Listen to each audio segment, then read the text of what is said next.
मराठा आरक्षणाबाबत आज कोल्हापूरमध्ये एक महत्त्वाची बैठक होतीये। खासदार संभाजीराजे छत्रपती कायदे तज्ञांशी संवाद साधणार आहेत आणि आंदोलनाची दिशा ठरवण्यासाठी ते राज्यभर दौरा देखील करणार आहेत। या दौऱ्यानंतर मुख्यमंत्री आणि फडणवीसांसोबत ते चर्चा करणार आहेत। मराठा आरक्षण रद्दच्या निर्णयानंतर आता पुन्हा लढा उभारणार असल्याचा इशारा खासदार संभाजीराजे छत्रपती यांनी दिलेला आहे।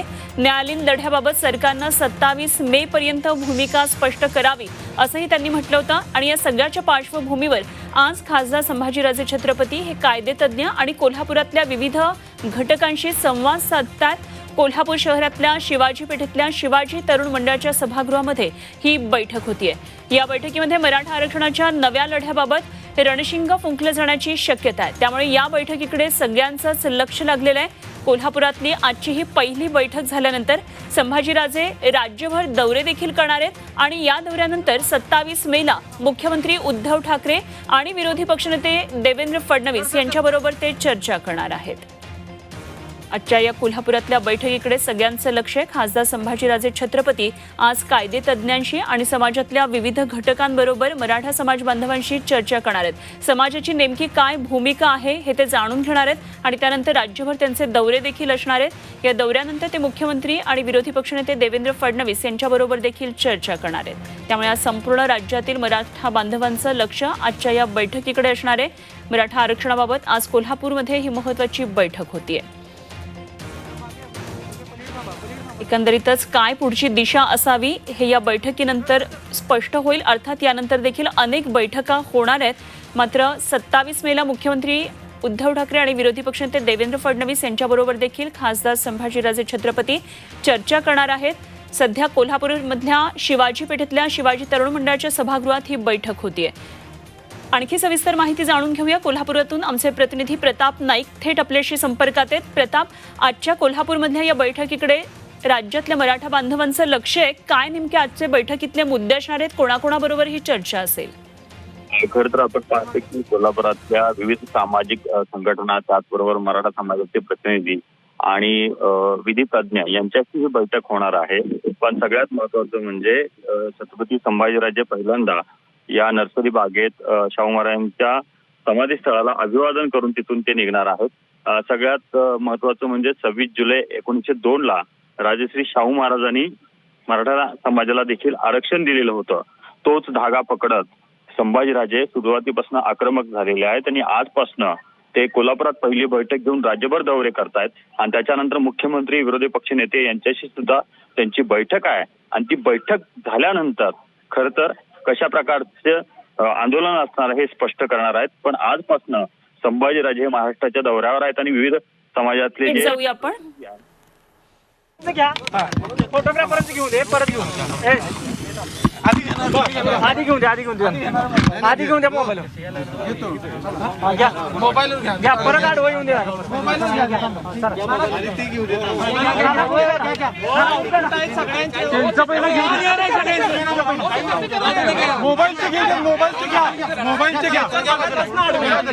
पण तुम्हाला मध्ये तुम्ही हे केलाय, फोटोच्या वेळी पण तुम्ही सगळ्या मध्ये यायला लागलाय।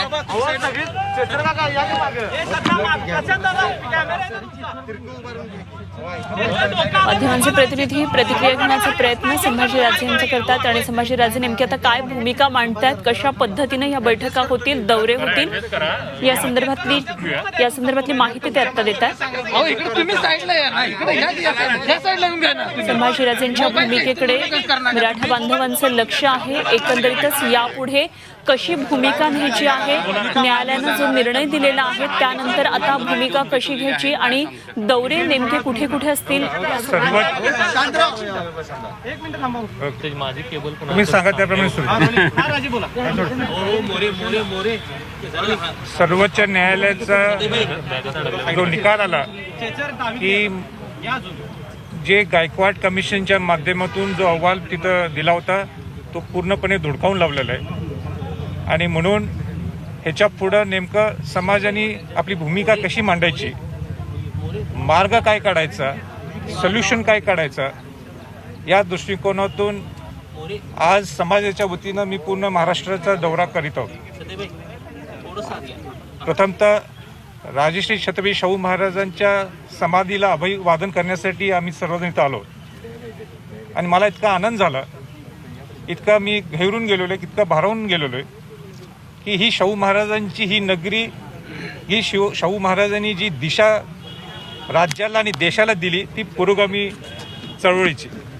आणि पुरोगामी चळवळच ही आहे की सगळ्या बहुजन समाजाला कसं एकत्र आणता येईल, बहुजन समाजाला न्याय कसा देता येईल. म्हणून 1902ला बहुजन समाजाला 50% आरक्षण शाहू महाराजांनी दिलं होतं. त्यामध्ये अनुसूचित जाती, जमाती, ओबीसी आणि मराठा समाजाचा समाविष्ट आहे. आज मराठा समाजावर अन्याय झाल्यामुळं आज माझ्या बाजूला सुद्धा जे सगळे लोक आपण पाहताय हे सगळे 12 बलुतेदार बहुजन समाजातले लोकांना येऊन पाठिंबा दिलाय.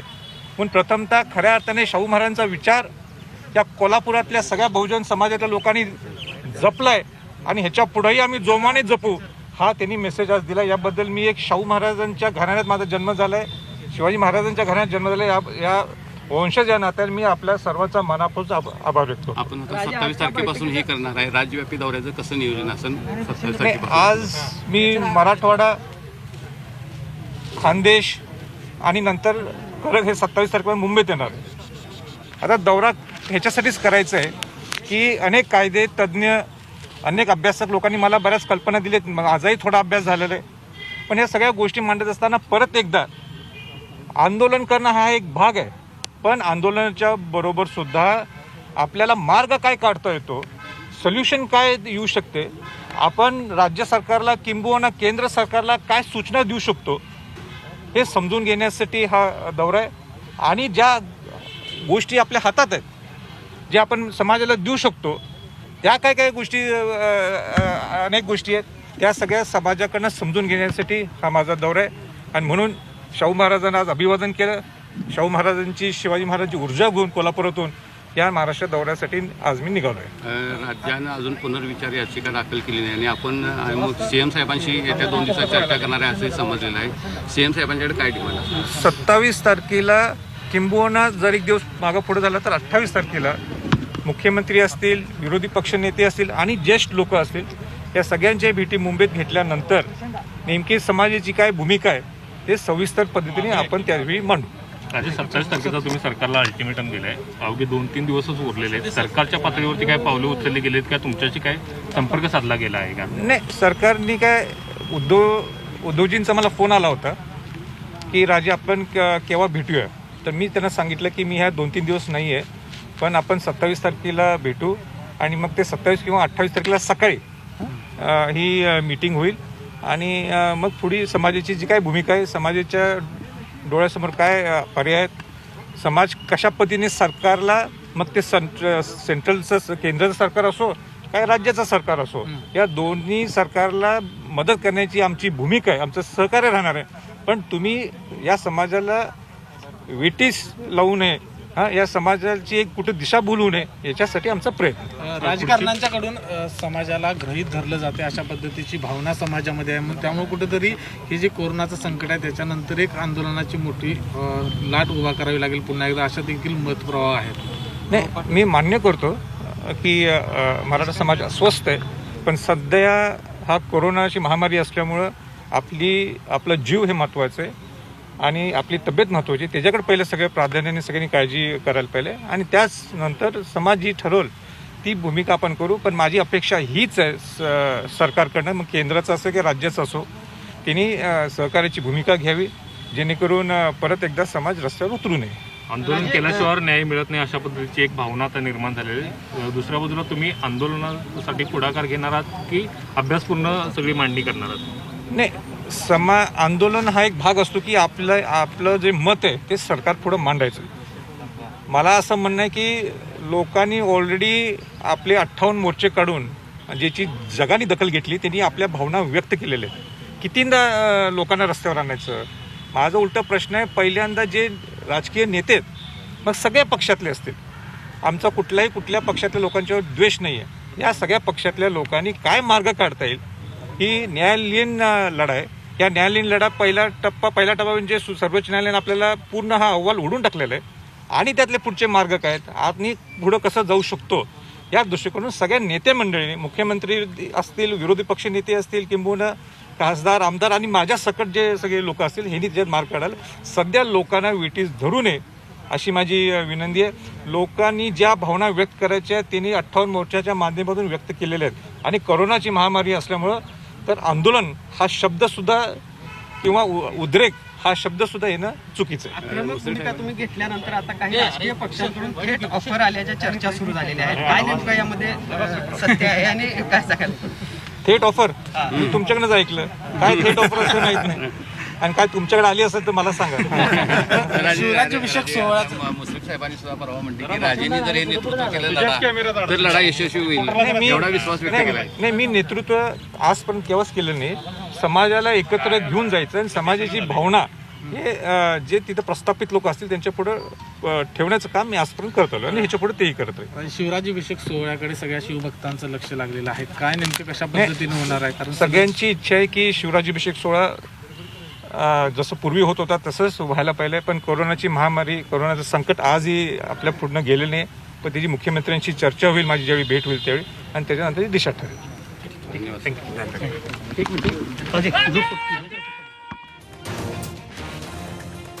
तर केंद्र आणि राज्य सरकारनं सहकार्य करावं. मराठा समाजावर अन्याय झालेला आहे आणि त्यामुळे आता राज्यभर हे दौरे असणार आहेत. आरक्षणाबाबत फडणवीसांची सुद्धा भेट घेणार असल्याचं त्यांनी सांगितलंय. सर्व पक्षांच्या नेत्यांनी एकत्र येऊन काम करावं असं आवाहन संभाजीराजे यांनी केलेलं आहे. तर कोरोना संकटात सध्या तरी जीव महत्वाचा आहे त्यामुळे संयम बाळगूया संभाजीराजेंनी मराठा समाजाला आवाहन केलेलं आहे. तसंच मुख्यमंत्र्यांची सुद्धा ते भेट घेणार आहेत. साधारण 27-28 तारखेला ही भेट होईल असं सांगितलेलं आहे. तर आंदोलनाची दिशा ठरवण्यासाठी आता राज्यभर दौरे खासदार संभाजीराजे छत्रपती काढणार आहेत.